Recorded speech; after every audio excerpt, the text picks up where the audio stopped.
শ্রী গোবিন্দ গোপীনাথ মদন মোহন শ্রী গোবিন্দ গোপীনাথ মদন মোহন জয় রাধে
जय जय गोपेश्वर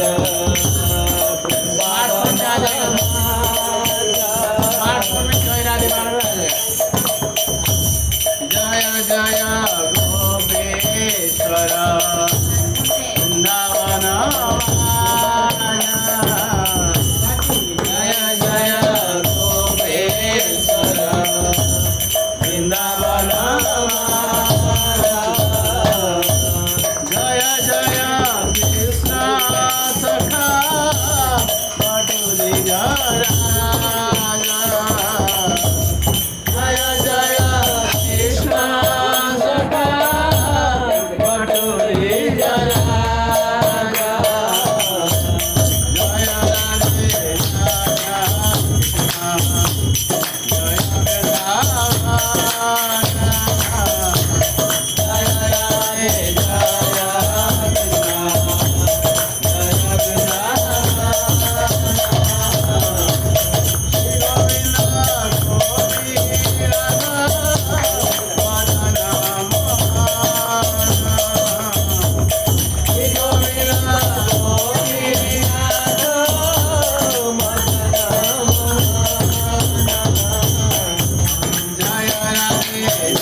हरिया स्वरा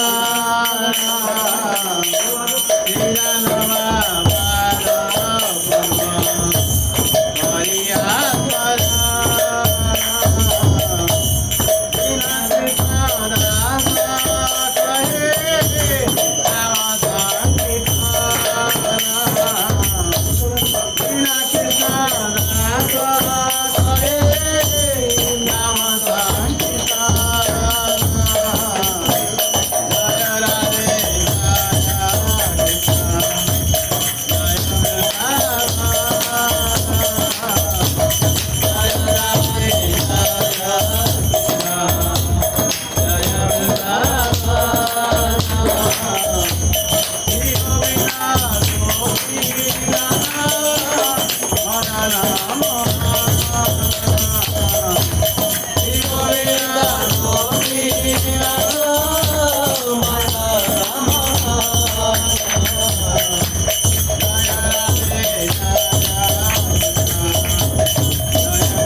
नाम संकीर्तन की जय।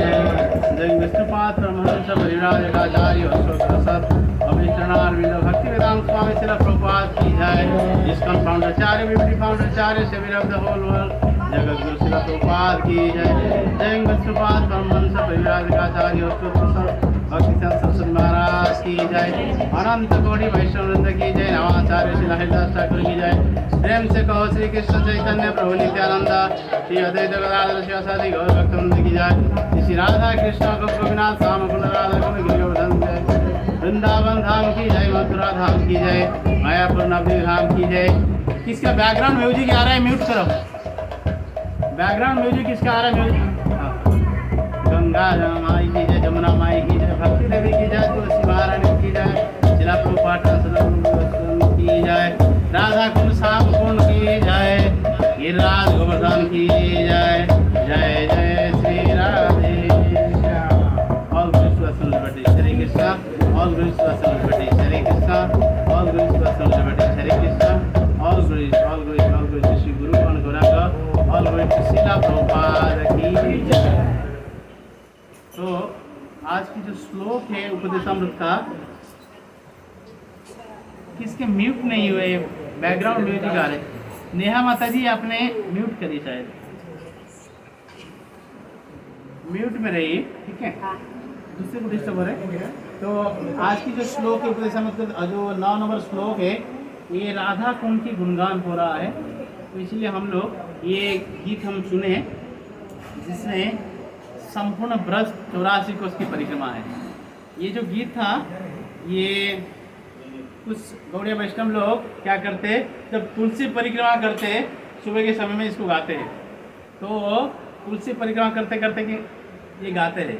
लेकिन ये गुणगान में, ये गीत में पूरे ब्रज की 84 कोष का गुणगान हो रहा है, पूरे 84 कोष का। जैसे कि राधा कुंड की गुणगान हो रहा है, श्याम कुंड का गुणगान हो रहा है। तो कैसे द्विजपत्नी लोगों ने भगवान को रथावर किए थे, सब कुछ उनके सारे जो अनाज था, जो द्रव्य बनाए थे, सब कुछ भगवान को अर्पण किए। तो बलराम जी की गुणगान हो रहा है, कीर्तिदा माता का गुणगान हो रहा है। कीर्तिदा माता कौन है? कीर्तिदा कौन है? राधा रानी की माता जी है। तो वृषभानुदेव उनके पिताजी है, उनकी भी गुणगान हो रहा है। तो सारे ब्रज में किस तरह से रस है, क्या क्या रस की आस्वादन करते भगवान, वो सारे रसों की आस्वादन हो रहा है। और सारा भगवान की पूर्णमासी का भी गुणगान हो रहा है। तो इसके साथ साथ में जितने सारे मंदिर है, मंदिर में जो अधिष्ठात जो देवता है, उनकी गुणगान हो रहा है। जैसे कि गोपीनाथ जी गुणगान हो रहे हैं, मदन मोहन की गुणगान हो रहा है। तो ये पूरे संपूर्ण ब्रज की गुणगान हो रहा है ये गीत के माध्यम से। तो ये जो श्लोक है, आज के श्लोक है, इसमें बोलते हैं तो पूरे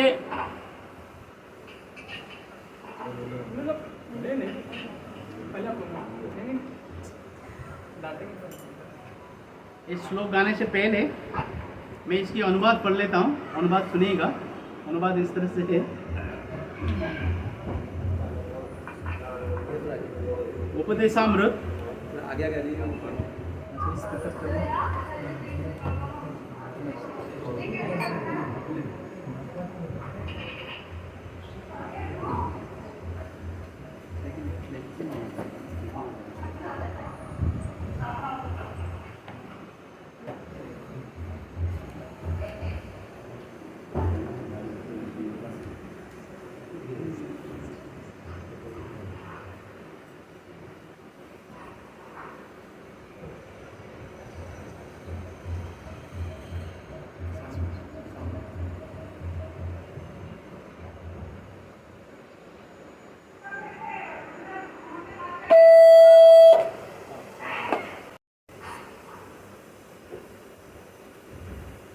हरे कृष्ण हरे कृष्ण हरे कृष्ण हरे कृष्ण हरे कृष्ण हरे कृष्ण हरे कृष्ण।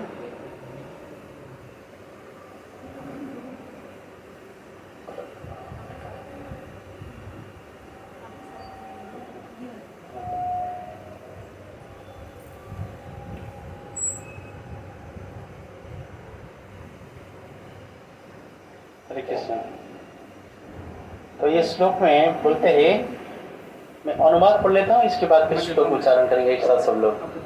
तो बोलते हैं, मथुरा नामक पवित्र स्थान आध्यात्मिक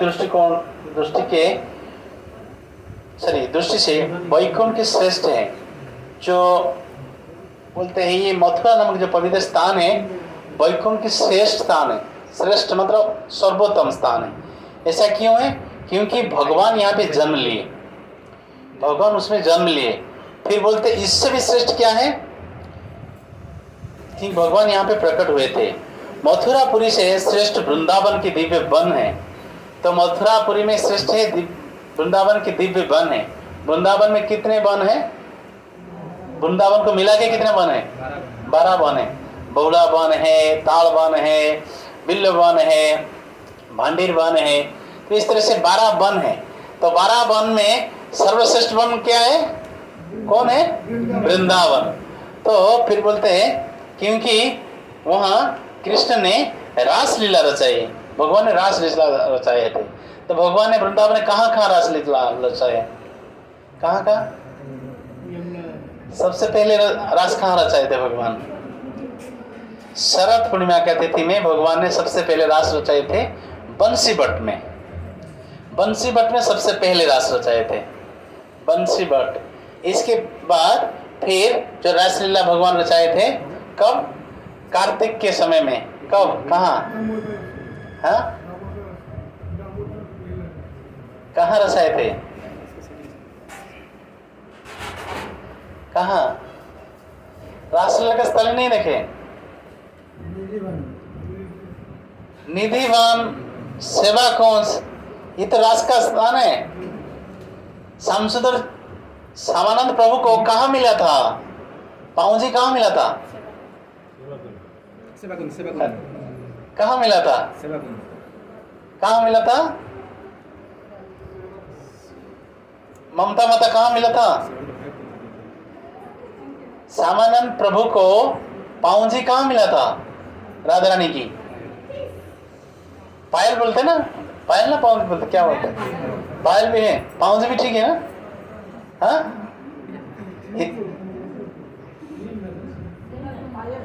ना पायल मिला था। पायल मतलब जो पैरों में पहना हुआ चीज, बाएं पैर की पायल श्यामसुंदर प्रभु श्री श्यामानंद प्रभु को मिला था। कहाँ मिला था?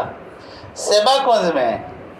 तो रास वही होता है। तो रास स्थली है, सेवा कुंज में देखेंगे, बीचों बीच में देखेंगे रास मंडप है। तो जो लोग जाते हैं उधर लौट होते हैं। हम वृंदावन जाएंगे, कार्तिक में जाएंगे, अक्टूबर लास्ट तक जाएंगे तो वहाँ देखेंगे वो रास स्थली है। तो रास उधर ही रचाते भगवान ने, लेकिन सबसे पहले बंसीबट में। तो भगवान ने रास रचाई। रास में कितने गोपियां होते थे? कितने? 100 करोड़ गोपियां होते थे। 100 करोड़ गोपियां होते थे। और आप लोग जानते हैं ना, ये गोपी और ये सखी और मंजरी के अंदर पार्थक्य क्या है? जानते हैं? भेद क्या है? नहीं जानते? जितने मंजरी होते हैं वो गोपियों को मदद करते हैं और फिर असिस्ट करते हैं, और बाद में गोपी लोगों ने क्या करते? राधा रानी को मदद करते। लेकिन मंजरी लोगों का उम्र क्या होता है? हमेशा 12 साल में रहता है। 12 साल 2 महीना 9 दिन रहता है मंजरियों का। और गोपियों का कितना साल रहता है? 14 साल 2 महीना 9 दिन रहता है। हर जितना गोपी लोग रहते हैं, सखी लोग रहते हैं, ठीक है? मतलब हमेशा नव जवन अवस्था में रहते हैं लोग। 14 साल 2 महीना 9 दिन इसी बीच में रहते हैं वो लोग ने। इसलिए हमेशा नव जवन भेष में रहते हैं वो लोग ने। तो वही बोलते हैं वृंदावन क्यों प्रसिद्ध है? इतने सारा वन है, वृंदावन क्यों प्रसिद्ध है? भगवान को रास लीला भगवान रचाए थे, गोपियों के साथ रास रचाए थे भगवान ने, नाचे थे, गाए थे। तो बोलते हैं वृंदावन से वन श्रेष्ठ है, गोवर्धन पर्वत है। वृंदावन से श्रेष्ठ क्या है? गोवर्धन। तो क्यों गोवर्धन? बोलते हैं क्योंकि इससे श्री कृष्ण ने अपने दिव्य हाथों से उठाया था और उनकी विविध प्रेममयी लीला का स्थल रहा और इस सबों में परम श्रेष्ठ है राधा कुंड। ये गोवर्धन पर्वत की जब हम परिक्रमा करते आखिर स्टेज बोलते, आखिर पड़ाव बोलते, परिक्रमा की आखिर पड़ाव लिखा रहता है। तो आखिर पड़ाव में आता है कौन? राधा कुंड। बोलते राधा कुंड जो है सर्वश्रेष्ठ है। तो ये राधा कुंड जो है सर्वश्रेष्ठ है, परम श्रेष्ठ है, क्योंकि यह गोकुल के स्वामी श्री कृष्ण ने अमृतमय प्रेम से आप्लावित रहता है। तब भला ऐसा कौन बुद्धिमान व्यक्ति होगा जो गोवर्धन पर्वत की तलहटी पर स्थित इस दिव्य राधा कुंड की सेवा करना नहीं चाहेगा। तो यहाँ पे राधा कुंड की गुणगान हो रहा है, इसलिए मैं ये पूरे ब्रज 84 को परिक्रमा में जो गाया जाता है इसलिए ये इसमें मैंने गाया है।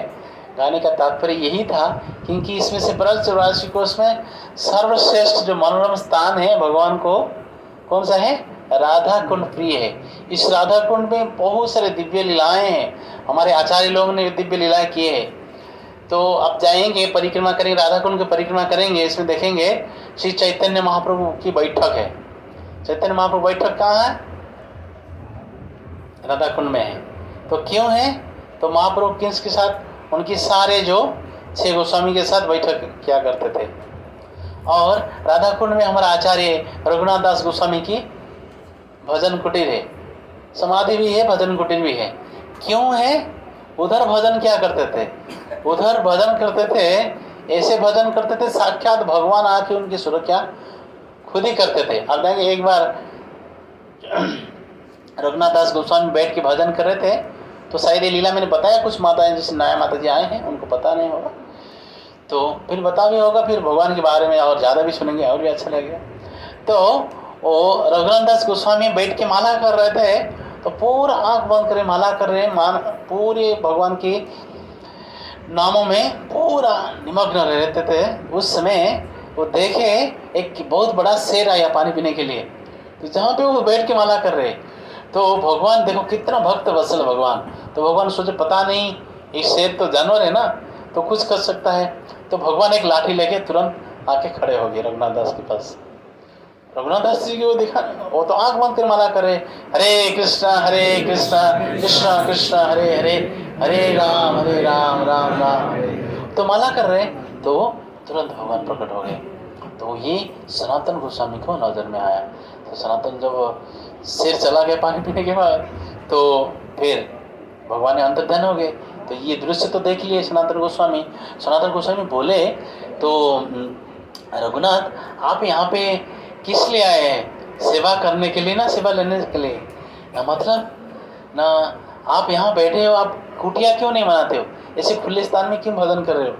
आप कुटिया नहीं बना रहे हो, जिसके कारण तो ये जंगली जानवर आते पानी पीने के लिए, आपको रक्षा करने के लिए भगवान स्वयं आते हैं। जिस भगवान की सेवा करने के लिए हम यहाँ आए, वो भगवान हमारा सेवा कर रहे। ऐसा मत करो, तुम कुटिया बनाओ।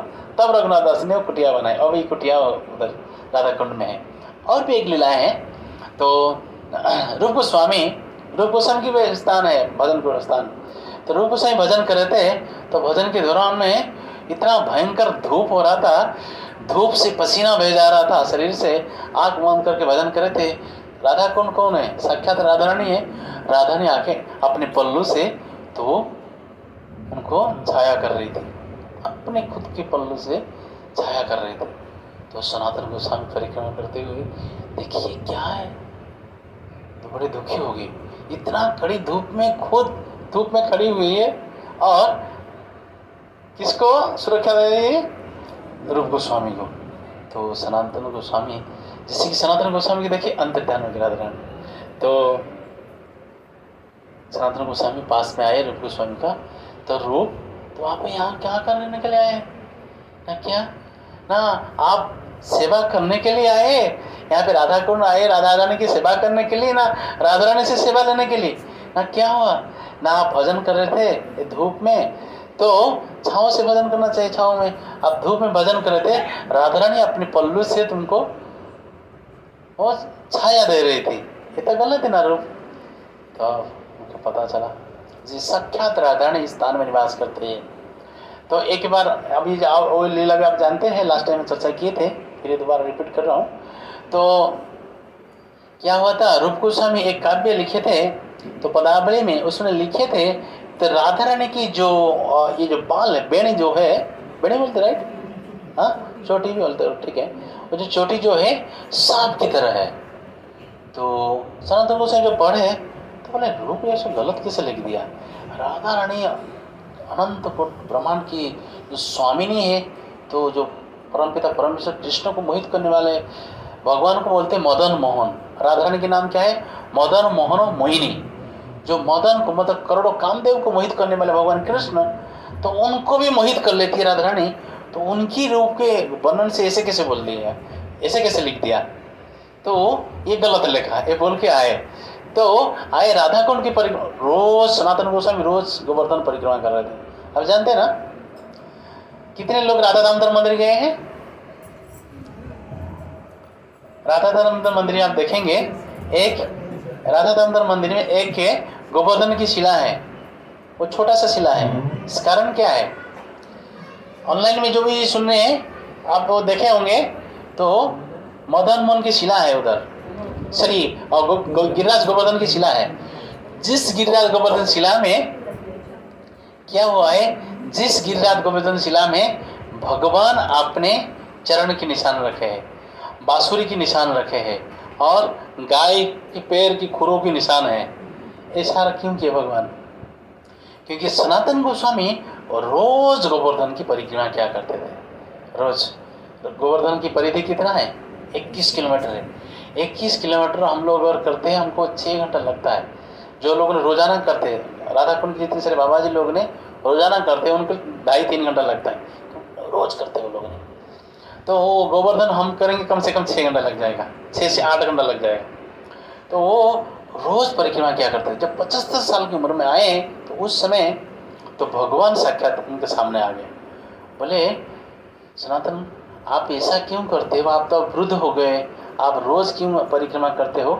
मैं ये शिला दे रहा हूँ आपको, अब इस शिला में मेरे चरण के निशान रखता हूँ, और जो गायों के खुरों के निशान है, और बांसुरी, मेरी बांसुरी की निशान बनाता हूँ, ये है।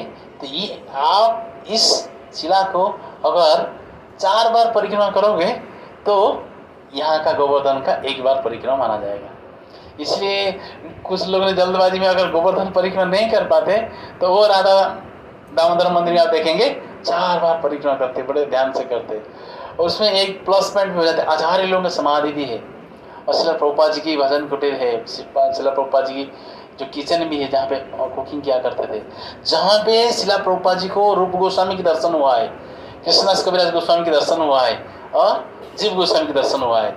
उधर जीव गोस्वामी की समाधि है, और कृष्णदास बाबा जी महाराज की समाधि है, रूप गोस्वामी की समाधि है, और भजन कुटीर भी है। साथ साथ में 4 विग्रह है, राधा दामोदर, राधा छेल चिकन, राधा माधव, और राधा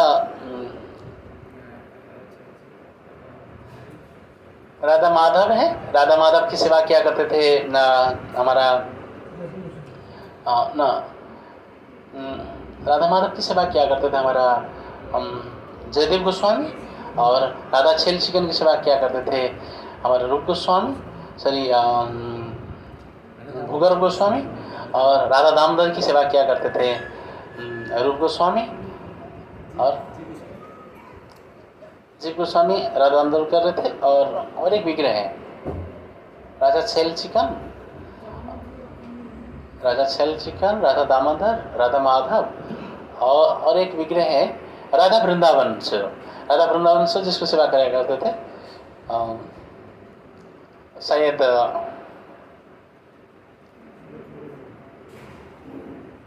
मेरा नाम याद नहीं आ रहा है, तो राधा वृंदावनेश्वर, राधा वृंदावन चंद्र राइट, राधा वृंदावन चंद्र, राधा छेल चिकन, राधा दामोदर, राधा वृंदावन चंद्र, और राधा माधव, ये 4 विग्रह हैं। उनकी पूरी परिक्रमा किया करते हैं हम, प्लस पॉइंट हो जाते हैं सारा एक टाइम पूरा, एक मान लीजिए पूरा गिरिराज गोवर्धन की परिक्रमा के साथ साथ वृंदावन ब्रज की परिक्रमा हो जाता है। तो उस स्थान पे सनातन गोस्वामी को ये जो मिला था पत्थर उधर रखे थे। तो सनातन गोस्वामी परिक्रमा के दौरान में देखे, जैसे क्या करे, राधा दामोदर जैसे सॉरी राधा गोवर्धन परिक्रमा कर रहे थे। गोवर्धन परिक्रमा के जो आखिरी पड़ाव जो था उसमें देख रहे राधा कुंड की परिक्रमा हो रहा है, उसमें देख रहे तो कुछ सखिया ने एक लड़की को झुला रहे, झूला में बैठा के झुला रहे। तो वो जो झुला रहे देख रहे सख्या तो राधा रानी है, तो राधा रानी बैठी हुई है, सखी लोग झुला रहे। तो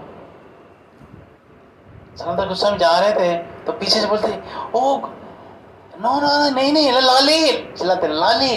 वृंदावन लड़की को लाली बोलते हैं और लड़का को लाला बोलते हैं।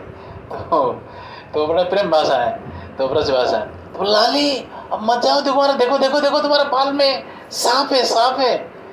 तो ये बोलते चिल्लाते हैं सनातन गोस्वामी। तो भागते हुए जाते हैं उसको बचाने के लिए, लेकिन जैसे कि पास में जाते हैं तुरंत वो लीला गायब हो जाता है। मतलब कोई उनको दिखता है, नजर में दूर से दिख रहे थे कोई लड़की को झुला रहे, 3-4 लड़की मिलकर झुला रहे, लेकिन जब पास में जाते हैं देखते पूरा गायब। तब उसी दिन स्वप्न में राधा रानी उनको बोलते नहीं, रूप ने जो लिखा है सही लिखा है, रूप ने जो लिखा है सही लिखा है। तो क्या ये स्टोरी हम इसी बोल रहे हैं, इस जो कहानियाँ इसीलिए बोल रहे हैं क्योंकि जो गोवर्धन पर्वत जो है सर्वश्रेष्ठ माना जाता है। भगवान ने उसमें नाचते थे, गाते थे और गोचारण लीला करते थे, और गोवर्धन की कंदमूल से ब्रजवासी की फल फूल कंदमूल से ब्रजवासी घर चलता था, और गोवर्धन में जो हरा हरा घास होता था वो गायों खा के सुगंधित दूध देते थे, जिसके कारण पूरा ब्रज भरा भरा था। तो इसी के कारण वो लोगों ने, भगवान ने बोले हम इंद्र का पूजा क्यों करें, पिताजी हम इंद्र का पूजा क्यों करें। नंद महाराज उनके बड़े भाई उपनंद, नंद महाराज से 11 साल बड़े हैं उनके बड़े भाई उपनंद, बोले हम उनको पूजा क्यों करें, इंद्र का पूजा क्यों करें, ये तो उनका काम है, बरसात करना उसका काम है। तो गोवर्धन से हम सब कुछ मिलता है, इसलिए गोवर्धन की पूजा करना चाहिए। तो सारे लोग गोवर्धन की पूजा किए थे क्योंकि गोवर्धन में इतने सारे उपकार मिल रहे हैं। बोले इससे भी श्रेष्ठ है गोवर्धन की तलहटी में राधा कुंड है, क्योंकि राधा कुंड में साक्षात राधा रानी ने निवास करती है, साक्षात राधा रानी ही है राधा कुंड जो है। तो वो बोलते हैं तो कार्तिक मास की कृष्ण पक्ष की जो अयोशी अष्टमी आती है उसमें राधा कुंड की प्राकट्य होता है। आप जानते हैं ना राधा कुंड की प्राकट्य होता है। उससे लीला कैसे था, अरिष्ठासुर नाम का एक भयंकर असुर था जो बैल के रूप लेके आया था। मतलब लिखा है बैल के रूप, कहीं कहीं लिखा है बछड़े के रूप बना के आया था। तो वो मान लीजिए बछड़े के रूप बना के आया था। तो इसको कौन भेजा था ना, कंस ने भेजा था।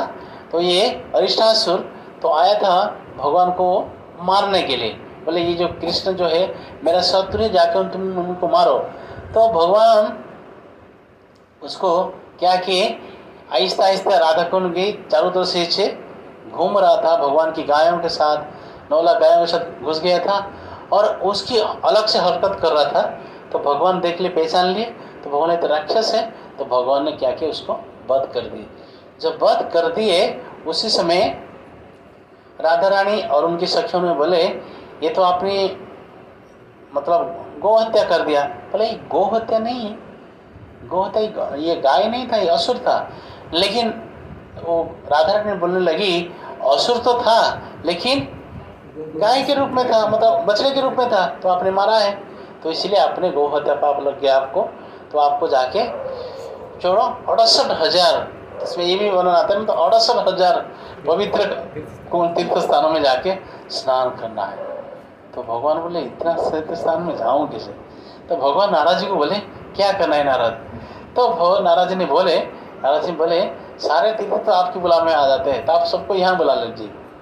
तो भगवान ने बोले मैं कसम खाया हूँ, मैं ब्रज छोड़ के बाहर नहीं जाऊँगा जब तक मैं कंस का वध ना करूँ। अभी तक कंस का वध नहीं हुआ है, मैं कैसे बाहर जाऊँ, इससे अच्छा सारे तीर्थ को यहीं बुला देता हूँ। तो भगवान ने क्या किया, सारे तीर्थों के अपने बांसुरी के माध्यम से यहीं बुलाए। कहाँ पे बुलाए, राधा कुंड नहीं, कृष्ण कुंड में बुलाए। भगवान ने अपने पैर में बहुत जोर से आघात किए जमीन में, तो एक गड्ढा हो गया। बांसुरी के माध्यम से सारे तीर्थों को उधर बुलाए, सारे तीर्थों को बुलाए, तो सारे तीर्थ इकट्ठा हो गए। तो इकट्ठा होने के बाद तो भगवान ने उसने स्नान किए।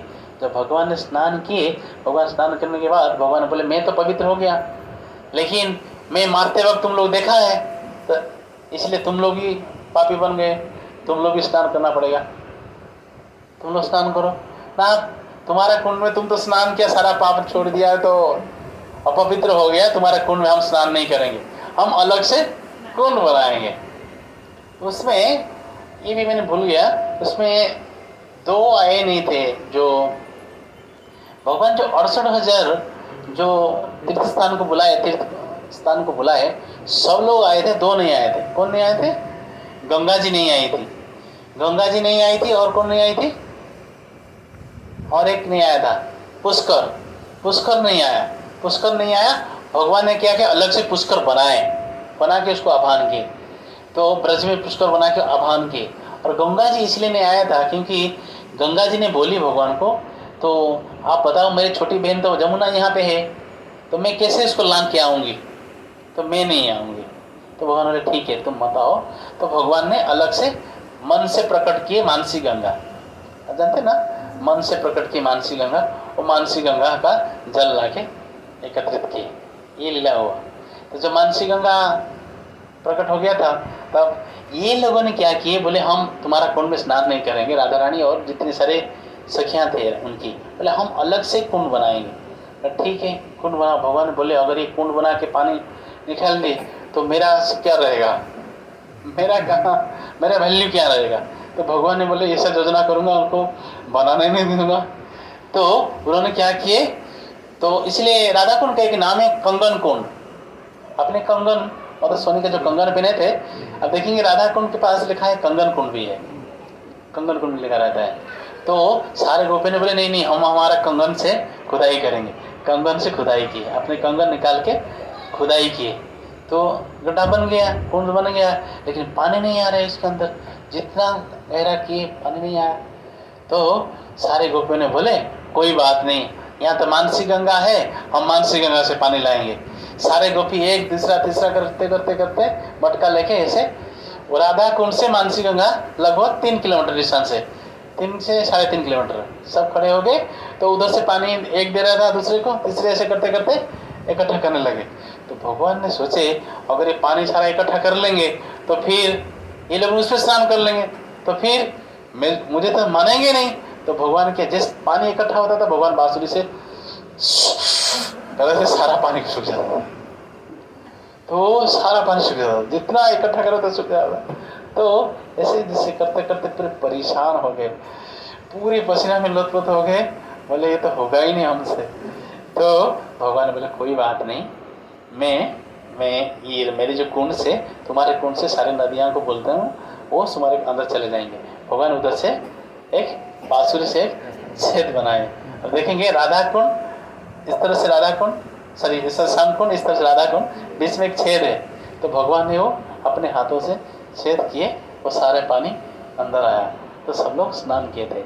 और राधा कुंड आज भी आप देखेंगे, राधा कुंड और श्याम कुंड के फर्क है। श्याम कुंड का पानी जो है अगर ध्यान से देखेंगे पूरे काला जैसे लग रहा है, और राधा कुंड का पानी आप देखेंगे पूरे सफेद है। तो आज भी राधा कुंड की जब सफाई होता है, संपूर्ण जब सुखा देते हैं, नीचे से दूध झरता है। तो बड़े पवित्र कुंड है, क्योंकि साक्षात राधा रानी उसमें निवास करती है। इसलिए श्रील प्रभुपाद जी ने बोले थे राधा कुंड में हम लोग स्नान नहीं कर सकते, ब्रजवासी के लिए अलाउ है, हमारे लिए नहीं है, क्योंकि हाथ पर हम लोग पिटाई करके तैरते ना, राधा रानी को अपमान कर रहे हम स्नान नहीं कर सकते। जो ब्रजवासी है उनके लिए ठीक है, तो हम लोग को स्नान नहीं करना चाहिए। हमको क्या करना है, आचमन करना है और छिड़काना है। तो ये भी वर्णन आता है, जो निसंतान है, जो औरत निसंतान है, उसके बच्चे भी नहीं होते, उसमें स्नान करने से वो बच्चे होते हैं। ये उधर के लोगों का कहने का था, ये मांगे है। तो राधा कुंड साक्षात राधा रानी है, हम यही मान के चलते हैं, तो साक्षात हम राधा रानी ही मानते हैं उनको। तो प्रभुपाद के हिसाब से राधा कुंड में हमको स्नान नहीं करना है। तो बहुड़ा अष्टमी के दिन में लोग जाते हैं, स्नान करते हैं रात को 12 बजे, जो लीला हुआ था ठीक रात को 12 बजे, उस समय इसीलिए लोग जाते हैं, रात को 12 बजे जाते हैं। लेकिन हमारा जीबीसी के हिसाब से वो एग्जैक्ट तिथि नहीं है, बोले वो बहुलाष्टमी एग्जैक्ट प्राकृतिक तिथि नहीं है, लेकिन जो भी है हम कंट्राडिक्शन इसके अंदर है। लेकिन हमको स्नान नहीं करना है, राधा कुंड में जाना है, परिक्रमा करना है, छिड़काना है, जल छिड़काना है, और ज़रूर आपके जो जप माला है उसको धो सकते हैं, उधर बैठ के माला कर सकते हैं, तो फिर आपको दीपदान करना है तो कर सकते हैं, ये चीज़ कर सकते हैं। बाकी स्नान करना वर्जित है, और ऊपर से फिर तेल साबुन वगैरह यूज़ नहीं करते, उसमें बहुत सारे रेस्ट्रिक्शंस है, साक्षात राधारानी है। तो कैसे ये राधा कुंड की वर्णन इसमें आता है, ये श्लोक में श्रील प्रभुपाद जी व्याख्या करते हैं, हम आगे से चर्चा करेंगे, पहले श्लोक पढ़ लेंगे। बुक है सबके पास? हाँ, शाम कुंड में देखो वो भी कृष्ण ही है कर, इसमें से प्रभुपाद जी वो भी बोले हम लोग सिर्फ जब हम राधा कृष्ण का उपासक है और राधा और कृष्ण दोनों का नाम लेते हैं तो इसे दोनों को सम्मान करना चाहिए। प्रभुपाद का ये था विदेशी शिष्यों को, कि विदेशी लोगों ने तैरने का आदत था तो तैरना शुरू किए थे, उनको दोनों को बोले थे इस चीज़ को। ठीक है, इस श्लोक पढ़ते हैं उपदेशामृत, हाँ 9 नंबर।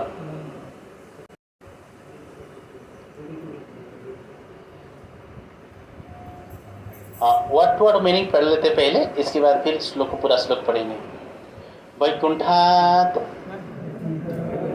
वैकुंठ की अपेक्षा जनितः जन्म के कारण बड़ा श्रेष्ठ मधुपुरी, मथुरा नामक दिव्य नगरी, तत्र अपि उससे भी श्रेष्ठ रास उत्सवात, रासलीला संपन्न होने के कारण वृंदा अरण्य, वृंदावन की वन, उदार पानी भगवान कृष्ण के रमणात, विभिन्न प्रकार की प्रेममयी लीलाओं के कारण तत्र अपि उससे भी श्रेष्ठ गोवर्धन, गोवर्धन पर्वत, राधा कुंडम, राधा कुंड नामक स्थल,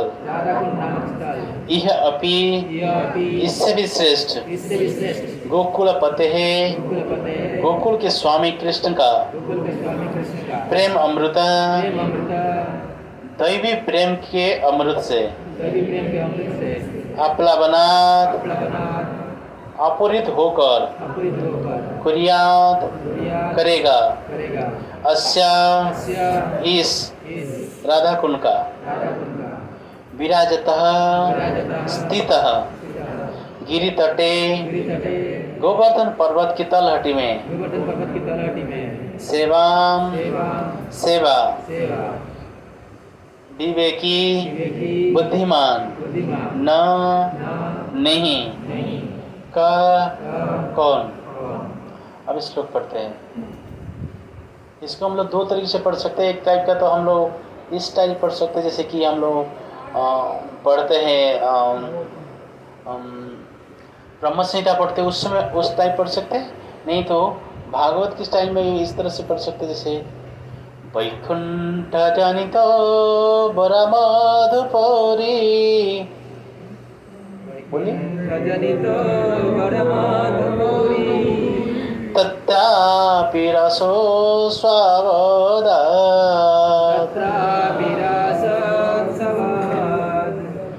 वैकुंठ जनित बरमधुपुरी,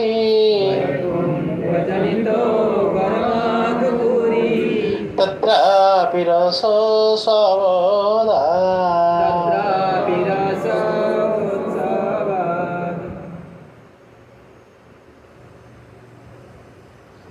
वृंदारण्यम उदार पाणिरमणात्, तत्रापि गोवर्धना, तत्रापि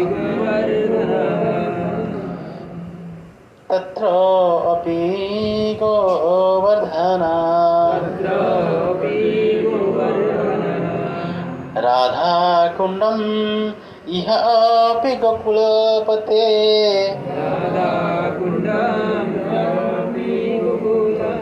प्रेम अमृत आप्लवनात्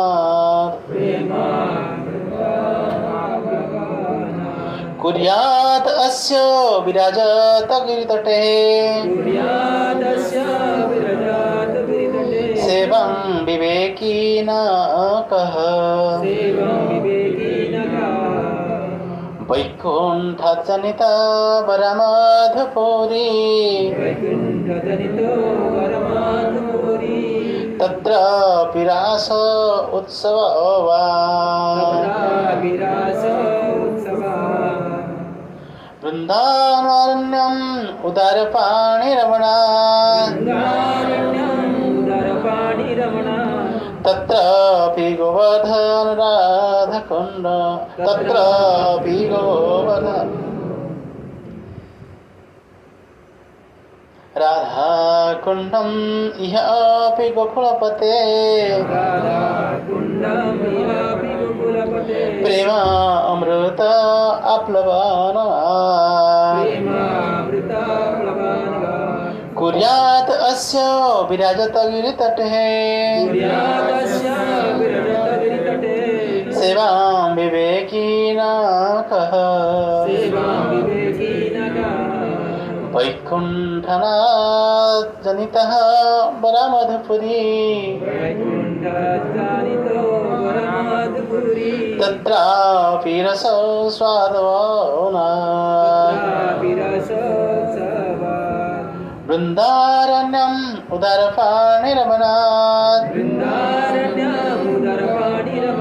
तत्रापि गोवर्धन राधाकुण्डम् यः अपि गोकुलपतेः प्रेमामृत आप्लवनात् कुर्याद् अस्य विराजत गिरितटे सेवां विवेकिन तो तात्पर्य श्रील प्रभुपाद जी लिखते हैं, आध्यात्मिक जगत वैकुंठ में पूर्ण पुरुषोत्तम भगवान की संपूर्ण सृष्टि की 3/4 भाग में फैला है और यह सर्वाधिक उन्नत क्षेत्र है। मतलब ये जो धरती हम देख रहे हैं जिसमें रह रहे हैं, इसकी मतलब जो वैकुंठ जो है इससे 4 गुना बड़ा है, इससे 4 गुना बड़ा है। ये जहाँ पे हम रह रहे हैं वैकुंठ की 4 गुना की एक भाग हम रह रहे हैं, एक भाग में रह रहे हैं। मतलब कितना विशाल है वैकुंठ। तो बोलते फिर आगे बोलते हैं, आध्यात्मिक जगत स्वतः भौतिक जगत में श्रेष्ठ है, किंतु मथुरा तथा उनकी निकटवर्ती क्षेत्र इस भौतिक जगत में होते हुए भी आध्यात्मिक जगत वैकुंठ में से श्रेष्ठ माना जाता है, क्योंकि मथुरा में साक्षात भगवान स्वयं प्रकट हुए थे। तो ये आध्यात्मिक जगत इतना दिव्य है, वो जो धाम दिव्य है इस धरती की तुलना से। लेकिन ये धरती इसलिए श्रेष्ठ है क्योंकि ये धरती में एक स्थान है जो कौन है, मथुरा, जहाँ पे भगवान ने प्रकट हुए थे। वो श्रेष्ठ माना जाता है क्योंकि स्वयं भगवान ने यहाँ पे प्रकट हुए थे। जो हम देखते आध्यात्मिक जगत उसको गोलक वृंदावन बोलते, और इस जगत को जहाँ पे जो मथुरा में जो स्थान है क्या बोलते हैं उसको, भौम्य वृंदावन। वो गोलक वृंदावन, वो भौम्य वृंदावन, उसकी झलक ही है। यहाँ पे झलक है, परछाई यहाँ पे है, तो गोलक वृंदावन बोलते हैं, यहाँ को भौम्य वृंदावन बोलते हैं। तो इसलिए बोलते हैं ये दिव्य है क्योंकि भगवान यहाँ पे प्रकट हुए थे। फिर आगे बोलते हैं,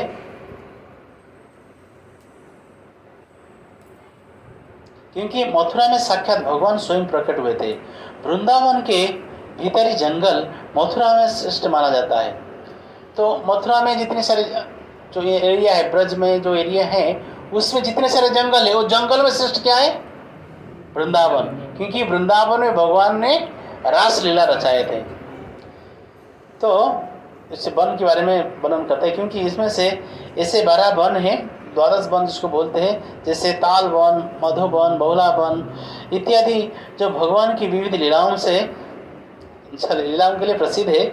इस प्रकार वृंदावन का अतिरिक्त वन मथुरा से श्रेष्ठ माना जाता है, किंतु इस वनों से श्रेष्ठ गोवर्धन पर्वत है, क्योंकि कृष्ण ने इसे देवताओं के राजा इंद्र द्वारा क्रुद्ध होकर की गई मुसलधारा वर्षा से अपने संगी ब्रजवासियों की रक्षा करने के लिए अपने कमल सदृश सुंदर हाथ के छोटे से नहीं, यहाँ पे दिया है सुंदर हाथ से छाते की भांति उठाए थे। उसे छाते की भांति उठाए थे, छोटी उंगली से उठाए, छाते की भांति इस उंगली में उठाए थे, बायां हाथ के छोटी उंगली में, तो छाते की भांति था। गोवर्धन पर्वत पर ही कृष्ण अपने गोपियों मित्रों के साथ गायों चराते थे और वहाँ पर वह अपनी प्रियतम श्री राधा से मिला करते थे और उसके साथ प्रेममय लीला करते थे। गोवर्धन पर्वत की तलहटी पर स्थित राधा कुंड इन सबों गुण से श्रेष्ठ है, क्योंकि यह वही स्थान है जहाँ पे कृष्ण का प्रेम उफानता रहता था।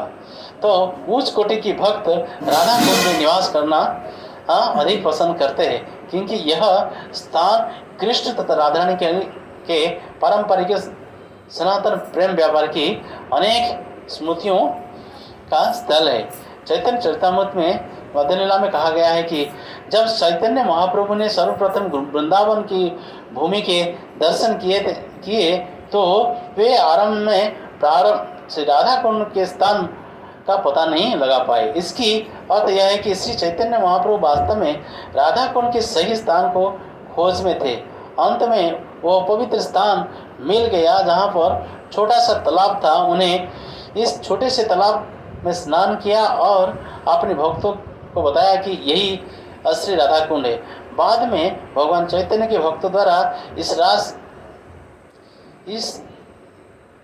इस ताल की खुदाई करवाई गई, जिनमें से गोस्वामी तथा रूप तथा सनातन रघुनाथ दास आदि प्रमुख थे। इस समय यहाँ पर राधा कुंड नाम के एक विशाल सरोवर है। शिला रूप गोस्वामी ने राधा कुंड को अत्यधिक महत्व प्रदान किया है, क्योंकि चैतन्य महाप्रभु इसे खोज निकालना चाहते थे। तब ऐसा कौन होगा जो राधा कुंड को छोड़कर अन्यत्र निवास करना चाहे? तो दिव्य बुद्धि से युक्त कोई भी व्यक्ति ऐसा करना नहीं चाहेगा। लेकिन राधा कुंड के महत्व को न तो अन्य वैष्णव संप्रदाय वाले समझ सकते हैं और न ही भगवान चैतन्य महाप्रभु की भक्ति में अरुचि रखने वाले लोग ही राधा कुंड के आध्यात्मिक महत्व तथा उनकी दिव्य प्रकृति को समझ सकते हैं। इस राधा कुंड मुख्यतया गौड़ीय वैष्णव द्वारा पूजित है, जो भगवान चैतन्य महाप्रभु का अनुयायी है। तो ये जो राधा कुंड के बारे में शिला प्रभुपाद जी लिखते हैं, यहाँ पे साक्षात राधा रानी और कृष्ण का बहुत दिव्य लीलाएं हुआ था। इसलिए जितने गौड़ीय वैष्णव लोग हैं, अब देखिए गौड़ीय वैष्णव लोग क्या करते हैं, तो जो बाबाजी संप्रदाय लोग जो है वो राधा कुंड की मिट्टी को लेके वो तिलक बनाते हैं। हम लोग जो तिलक लगाते, कौन सा तिलक लगाते? गोपी तिलक। वो कहाँ से आता है? जहाँ गोपी लोग ने भगवान की विरह से अपना शरीर त्यागे थे, वो गुजरात में उसी स्थान से मतलब मिट्टी खुदाई करके लिया जाता है, वो गोपी तिलक है, हम उसको लगाते हैं। लेकिन जो बाबाजी संप्रदाय के लोग जो राधा कुंड में निवास करते हैं, वो लोगों ने राधा साक्षात राधा रानी ही मानते हैं राधा कुंड को, वही राधा रानी ही ऑब्वियसली, तो उसी कुंड की जो मिट्टी को तिलक लगाते हैं उन लोगों ने। देखिए उनकी जो तिलक जो कला है। तो लेकिन यहाँ पे शिला प्रभुपाद जी बोलते जैसे कि राधा कुंड में तो हम निवास करते हैं, लेकिन कुछ नियम भी होना चाहिए। राधा कुंड में निवास करने के लिए व्यक्ति को क्या करना होगा? कम से कम 64 माला का, कम से कम 64 माला करना पड़ेगा। और साथ में क्या करना है? दिव्य ग्रंथ की पढ़ाई करना पड़ेगा। व्यक्ति हाई लेवल में रहेगा तभी रह सकता है, नहीं तो राधा कुंड में पतन होना बहुत आसान है। तो शिला प्रभुपाद जी की गुरु महाराज भक्ति सिद्धांत सरस्वती महाराज जब राधा कुंड के बारे में बाबाजी लोगों के स्थान में रहने वाले बाबाजी लोगों के बारे में जानने लगे, तो सही ढंग से नियम मानते नहीं है, ठीक से पालन नहीं करते हैं, उसी दौरान तो उन्होंने बोले मुझे आना है। कहाँ आना है? राधा कुंड आना है।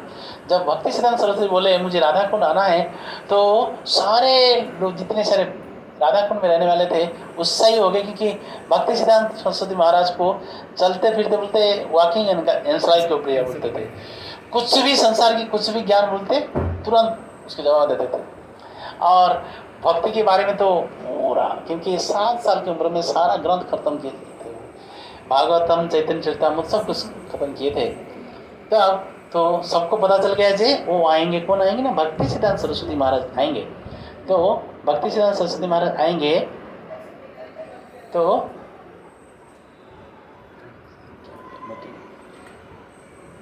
सब लोग तैयार हुए। तो लेकिन भक्ति सिद्धांत सरस्वती महाराज जो राधा कुंड में रहने वाले जो संत लोग, उनकी आचरण सही नहीं था, जिसके कारण तो पहली बार फर्स्ट टाइम, बोले इतिहास में ऐसी बात कभी नहीं हुआ था, पहली बार कोई संत लोगों ने जो कार यूज नहीं करते थे। कार जानते ना? कार नहीं चलाते थे, कार में यात्रा नहीं करते थे। संत मतलब पैदल जाना होता था। लेकिन उन्होंने बोले मैं ही चेंज कर दूंगा इतिहास को। तो उन्होंने क्या किया? सबसे पहले कार में आए और सब लोग उत्साहित थे, भक्ति सिद्धांत सरस्वती महाराज आएगा, उनसे सुनेंगे हम, तो उत्साहित थे। लेकिन भक्ति सिद्धांत सरस्वती महाराज ने कैसे आए? कार में आए और क्या किए? कैसे आए? पैंट शर्ट कोट टाई के साथ आए और जूते के साथ आए। पहली बार कोई संत ने व्यवहार किया। तो क्योंकि उनका बहुत गुस्सा था उनके मन में, तो ये लोगों ने राधा कुंड के स्थान में रहते हैं, लेकिन राधा कुंड जितना पवित्र स्थान है वो स्थान में रहते हुए गलत स्त्री संग कर रहे, नशा कर रहे और राधा कुंड में रह रहे साक्षात। तो भक्ति सिद्धांत सरस्वती महाराज बोला करते थे वो लोगों ने राधा कुंड में नहीं रह रहे। कहाँ रह रहे? नरक कुंड के पास रह रहे। वो राधा कुंड में रहने के लायक नहीं है वो। तो इसीलिए तो भक्ति सिद्धांत सरस्वती महाराज आए। जब भक्ति सिद्धांत सरस्वती महाराज आके पहुंचे, सारे बाबा जी इकट्ठे हुए थे सुनने के लिए। और जैसे कि एक कार आया, कार से भक्ति सिद्धांत सरस्वती निकले, ये सब देख के हैरान हो गए। बोले ये क्या है? ये कोई साधु की वेश में है? ये कोई साधु है? तो भक्ति सिद्धांत सरस्वती महाराज ये स्थापित करना चाहते थे हम जिस पवित्र स्थान में रहते उस स्थान में कैसे रहना है। तो उन्होंने क्या किए? बाबा जी लोगों को बहुत धिक्कार वचन बोले। बोले आपने स्थान में रह रहे, साक्षात राधा रानी के स्थान में रह रहे, लेकिन आपका आचरण क्या है? आचरण क्या है? तो जिसके कारण सारे बाबा जी ने सारे भागे। भक्ति सिद्धांत सरस्वती महाराज जब उनकी गुरुदेव से दीक्षा लिए, उनके गुरुदेव कौन है? गौर कृष्णदास बाबा जी महाराज। गौर कृष्णदास बाबा जी महाराज जब शरीर छोड़े, भक्ति सिद्धांत सरस्वती महाराज एक ही शिष्य थे, लेकिन गौर कृष्णदास बाबा जी महाराज इतना बड़ा संत थे, हालांकि पढ़े लिखे नहीं थे, लेकिन भगवान उनके आजू बाजू में घूमते थे। इतना नाम में इतना श्रद्धा था, इतना दृढ़ विश्वास था, तो साक्षात भगवान प्रकट होते थे। जहाँ कीर्तन करते थे भगवान उनसे सुनने के लिए प्रकट होते थे, तो वो सिद्ध हो जाता था जैसे उस स्थान। तो दिव्य नाम था उनका, परमहंस लेवल में थे। ये भी वर्णन आता है। तो भक्ति सिद्धांत सरस्वती महाराज गुरुदेव के पास, मतलब गौर कृष्णदास बाबा जी महाराज के पास लोग आया करते थे, बोलते थे महाराज आशीर्वाद करिए, बेटा का नौकरी हो जाए, बेटा बहुत बड़ा व्यक्ति बने, लड़की की शादी हो जाए। इस तरह से तरह तरह की आशीर्वाद मांगने के लिए आते थे। तो बड़े दुखी हो जाते थे। वो क्या करते थे? जहाँ पे स्मशान भूमि है, जहाँ पे लोग ने मलमूत्र त्याग करने के लिए जाते हैं, उसी स्थान में बैठ के भजन करते, ताकि वो लोग नहीं आएंगे, बार बार मेरे को डिस्टर्ब नहीं करेंगे। तो ये भी लिखा गया है, गौर कृष्णदास बाबा जी महाराज स्मशान भूमि में जाके भजन करते थे, तो भूल जाते थे, अपना खाना पीना भूल जाते थे। आप देखे होंगे जब सब जो कोई डेड बॉडी को जलाने के लिए लेके जाते हैं लोग, तो क्या करते हैं? उधर कर्मकांड की पद्धति होता है, पूजा पाठ भी होता है। ब्राह्मण लोग कर्मकांड विधि करते हैं, तो चावल लेते हैं, गड्ढा भी लेते हैं, उसका पूजा पाठ होता है। तो बाद में क्या करते थे? वो पूजा पाठ करके जो जला के चले जाते थे, वो गड्ढा को चावल कैसे फेंक के उस स्थान चले जाते थे। वो क्या करते थे, भजन करते करते जब उनको भोग लगाना होता था तो उसी जलता हुआ आग में नदी में पानी ला के वो चावल को उसमें रख के वो चावल बना देते थे, उसको भोग लगा देते थे भगवान को। और फिर हम नहीं कर सकते ऐसी चीज़, वो परमहंस लेवल के लोग हैं, हम नहीं कर सकते, हम उसकी नकल नहीं कर सकते, परमहंस दिव्य लेवल के लोग। तो जब गौर किशोर दास बाबा जी मेरा का शरीर छूटा तो भगवधाम जब गए तो उनको लेने के लिए बहुत सारे लोग इकट्ठा हो गए, बहुत सारे बाबा जी, क्योंकि उनके नाम में सिद्धि था, बहुत प्रसिद्ध थे वो नाम में, जिसके कारण सब लोग बोले अगर हम उनको बोले हम इसका शिष्य है, हम उनको लेके समाधि बनाएंगे, सारे लोग आएंगे, चढ़ावा चलेगा, बहुत हमारा कमाई होगा। तो इसीलिए सब लोग इकट्ठा होने लगे, बोले हम ले लेंगे, हम उनके शिष्य, हम उनके शिष्य। तो भक्ति सिद्धांत सरस्वती महाराज आके प्रकट हुए, उस स्थान में पहुंचे, उन्होंने एक शब्द बोले उसी व्यक्ति गुरुदेव के शरीर को छू सकता है जो 1 साल के अंदर कोई स्त्री संग नहीं किया होगा और कोई स्त्री को बारे में मन में नहीं चिंतन किया होगा, वही छुएगा उसको। ये जब बोल दिए सारे बाबा जी, कुछ बाबा जी उठ के चल दिए, क्योंकि सब कुछ गलत कार्य किए। फिर बोले कि 6 महीने के अंदर कोई स्त्री संग नहीं किया होगा, कोई इसको स्त्री को मन में चिंतन नहीं किया होगा, वो बाबा जी लेके जाएगा। अरे अध्याय उठ के चले गए। बोले 1 महीने के अंदर कोई सोचा नहीं होगा कोई स्त्री के बारे में, वो भी लेके जा सकता है। सारे बाबा जी उठ के चले, और बाकी कुछ बोले 1 हफ्ते के अंदर सारे के सारे बाबा जी हट के चले गए। तो भक्ति सिद्धांत सरस्वती महाराज इसीलिए उस स्थान पे आए थे, तो ये शिक्षा देने के लिए, ये राधा कुंड उनके पास में रह रहे हैं और भजन बोलते हम भजनानंदी है, लेकिन गलत कार्य कर रहे हैं। इसीलिए तो बोला जाता है कृष्ण, रूप गोस्वामी बोलते कृष्ण, जो 2 शब्द है कृष्ण, अगर कोई बोल देता है व्यक्ति का करोड़ों जन्म का पाप नष्ट हो जाता है। शुद्ध चित्त में अगर कृष्ण बोल देता है, लेकिन 64 माला करते, लाखों में माला करते, नाम लेते, मिटता नहीं। कारण क्या है, उनके अंदर बहुत सारे कलमश है। तो भगवान ने कंडीशन डाल के रखा है। भगवत गीता में एक श्लोक बोला है भगवान ने, क्या है, तेसंग अंतगत पापं जनाना पुण्य करना। वही व्यक्ति मेरे पास आ सकता है जिसकी हृदय के अंदर पाप करने का प्रवृत्ति नष्ट हो जाएगा। हम ऊपर से तो सब कुछ कर लेते, धोती कुर्ता पहन लेते, तिलक कर लेते, मन में हमारे पाप करने का प्रवृत्ति रहता है। सेम क्वेश्चन एग्जैक्टली पूछे थे भागवत में। कौन पूछे? परीक्षित महाराज पूछे, जब 5वें स्कंद की वर्णन हो रहा था, सुखदेव गोस्वामी वर्णन कर रहे थे, नरक की वर्णन कर रहे थे, 28 प्रकार के नरक की वर्णन कर रहे थे, तो बोले इतनी सारी रौरव नरक है, कुंभीपाक नरक है, ये सारे नरक के बारे में वर्णन कर रहे हैं। तो बोले गुरुदेव, ये जो नरक वर्णन करते हैं ये तो पाप करते हैं ना, पाप की इस नरक में आए, तो आपके पास ऐसा कोई ज्वलंत उदाहरण है जो ये लोग पाप करते हैं, बाद में भगवान का नाम ले लेते हैं, फिर दोबारा पाप करते हैं? जैसे कि अलग धर्म में, नाम नहीं बोलूँगा, अलग धर्म से पूरे हफ्ते भर पाप करेंगे, संडे में जाके बोले माफ़ कर दीजिए, हमारा सारा पाप को नष्ट कर दीजिए, तो हमारा दिल्ली रोटी दीजिए, ब्रेड दीजिए, प्रार्थना करते हैं, फिर सोमवार से शुरू करते पाप। तो तुरंत परीक्षित महाराज बोलते, गुरुदेव ये तो हाथी की स्नान जैसे बराबर हो गया ना, मतलब ना हाथी घंटों तो नदी में जाके स्नान कर रहे हैं, और जैसे ऊपर उठता है धूल छिड़काता है शरीर के अंदर पूरा सारा, तो ये तो यही हो गया ना गुरुदेव। आपके पास कोई सबूत है, कोई एविडेंस है जो बहुत सारे पाप किया था और भगवान के नाम में इतना तल्लीन हो गया जो पूरे सारे पाप नष्ट हो गया? तो फिर वर्णन करते, किसकी प्रसंग वर्णन करते? अजामिल की प्रसंग वर्णन करते सुखदेव गोस्वामी। वो बोलते हैं कनौज करके गांव है, जहाँ पे कर्णकुब्ज करके जो सिटी है, उसके नाम, सिटी के नाम है कर्णकुब्ज और गांव के नाम है कनौज।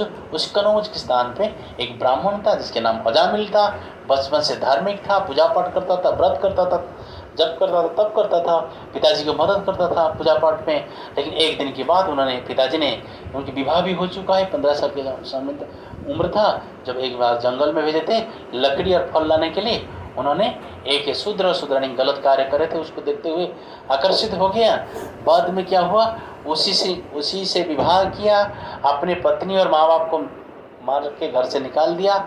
उसके साथ रहते हुए सारा संसार के सारा पाप करने लग गया। तो पाप करते करते करते करते एक दिन के बाद कुछ संत महात्मा की कृपा से उनकी पत्नी की गर्भ में जो आखिरी बच्चा था उसके नाम नारायण हो गया। तो इसके बाद जब नारायण नारायण नाम जप करता गया, नारायण मेरे पास आओ, नारायण मेरा गमछा लेके आओ, नारायण मुझे पानी पिलाओ, नारायण मेरे साथ खाना खाओ, इसे जो बोलने लगा, बोलते बोलते बोलते बोलते उसके सारे पाप नष्ट हो गया। तो ये कहने का तात्पर्य क्या है, हम नाम तो लेते हैं लेकिन हमारा चेतना शुद्ध नहीं होता है। शुद्ध चेतना से और अपराध रहित नाम जप करने से व्यक्ति की सारे पाप नष्ट हो जाता है। तो राधा कुंड की महिमा में इसलिए वर्णन कर रहा था क्योंकि राधा कुंड में रहते हुए भी लोग पाप करते हैं। तो इसलिए हमारा आचार्य लोगों ने बोले हैं हम राधा कुंड के पास निवास कर सकते हैं, अगर हमारे आचार्य ने बोले, हमारा गुरुदेव ने बोले, हमको एम्पावरमेंट की है, तभी हम राधा कुंड में रह सकते हैं। इसलिए राधा कुंड में रहना आसान नहीं है। राधा कुंड में हो, वृंदावन में, ब्रज में रहना आसान नहीं है जब तक हमारा पूर्वजों की, हमारा जो आचार्यों की कृपा ना हो। तो राधा कुंड की जय, राधा रानी की जय, जगत गुरु श्रील प्रभुपाद की जय। हरे कृष्णा। इससे कोई प्रश्न है? जी जी जी, हरे कृष्णा।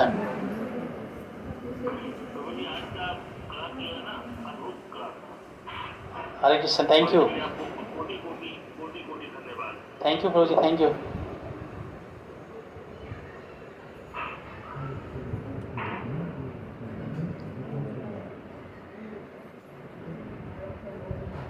और क्या किसका कोई सवाल है? तो हाँ,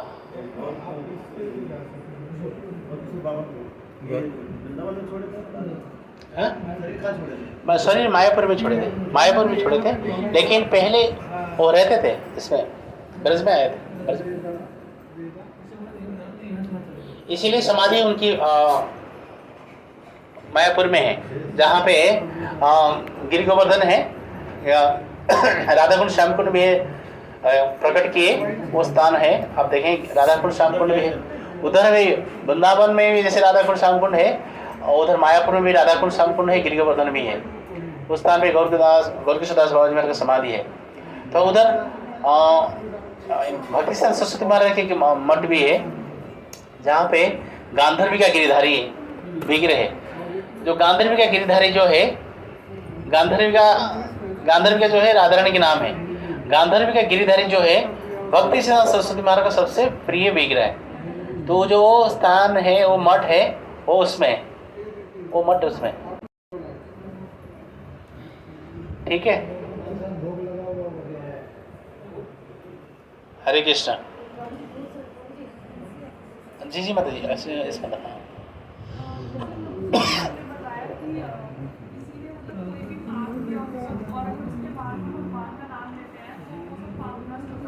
हाँ। जैसे कुछ लोग होते हैं कुछ ज़्यादा ही, मतलब कुछ भी जितना भी बड़ा उन्होंने पाप किया वो सब नष्ट हो जाएंगे। क्या क्या? जैसे कि आपने बोला कि भगवान का नाम लेने से सारे पाप नष्ट हो जाते हैं। हाँ हाँ। तो जैसे जो ये मर्डर्स होते हैं, जो मतलब चोर वगैरह होते हैं, ये सब अगर भगवान का नाम लेने लग जाएंगे तो इनके भी पाप मुक्त हो जाएंगे। जी जी जी, इस बहुत सारे प्रमाण हैं, बहुत सारे प्रमाण हैं। जैसे कि महाभारत में जो वाल्मीकि हैं, वाल्मीकि कौन थे? रत्नाकर थे। वाल्मीकि रत्नाकर थे। संसार का ऐसा कोई पाप नहीं था नहीं किए थे, उनकी उद्धार हो गया। और चैतन्य चैतामृत में जो चैतन्य लीला में आता है, जगाई मधाई सारा कुछ पाप कर लेते, सब स्त्री संग से लेके, दारू से लेके कुछ भी पाप कर लेते, उनकी भी उद्धार हो गया। और ऐसे उद्धार की लीला में भी अब देखेंगे, जैसे पुतना जो है, पुतना मतलब पुत मतलब शुभ है, ना मतलब अशुभ है। सारे संसार में ऐसा कोई पाप नहीं। जो बच्चे बाल घातिनी, इसमें भागवत में लिखा है बाल घातिनी, छोटे बच्चे मतलब जो पैदा हुआ 5 दिन का 10 दिन का, उनको खून चूस के मार देते हैं। भगवान भी उसको उद्धार करते हैं। कुछ भी होता है जिसे भगवान की शरण में जब चला जाता है ना, तो फिर भगवान सारा पाप नष्ट कर लेते हैं। तो आगे जाके हम चैतन्य चेतामृत डिस्कशन करेंगे, आप देखेंगे वो इतना पाप किए थे जगाई मधाई, तो भगवान इसको आलिंगन किए, मधाई के जब आलिंगन किए, स्वयं चैतन्य महाप्रभु की जो कलर है मोल्टन गोल्ड, मतलब राधा रानी की कलर है, वो साक्षात भगवान ने पूरा काला हो गए, मतलब सारा पाप उनके अंदर आ गया, वो शुद्ध हो गए, भगवान काला हो गए। ये रीजन है। तो फिर लोगों ने कीर्तन किए, तो कीर्तन के बाद फिर भगवान अपनी स्थिति में आए। तो कितना भी पाप होता है वो मिट जाता है अगर भगवान की शरण आते हैं। इसीलिए भगवान ने ये लास्ट श्लोक में, लास्ट श्लोक नहीं है, भगवत गीता की जो निचोड़ जिसको बोलते हैं 1866 18 अध्याय के 66 श्लोक में बोलते हैं, सर्वधर्मान परित्यज्य मामेकं शरणं व्रज अहं तं सर्व पापेभ्यो मोक्षयिष्यामि मा शुचः। सारा तुम्हारा पाप को नष्ट करके मेरे शरण में आ जाओ, मैं तुम्हारा पाप को नष्ट कर दूंगा। सारा शरण में आना पड़ेगा, मतलब पूरी तरह से शरण में होना पड़ेगा। ठीक है, और किसका कोई सवाल है? जी जी यस प्रभु। हाँ, पुत्र मतलब शुभ, ना मतलब अशुभ, मतलब शुभ जो है उसके पास कोई शुभ नहीं है। पुत्र मतलब शुभ माना जाता है, ना मतलब नहीं है, शुभ चीज इसके पास नहीं है।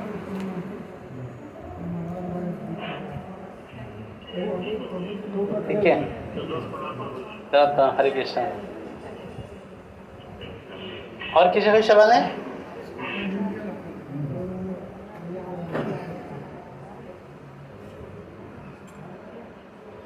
ग्रंथ श्रीमद् भागवतम की जय, उपदेशामृत की जय, रूप गोस्वामी पाद की जय, जगत गुरु शिला प्रभुपाद की जय।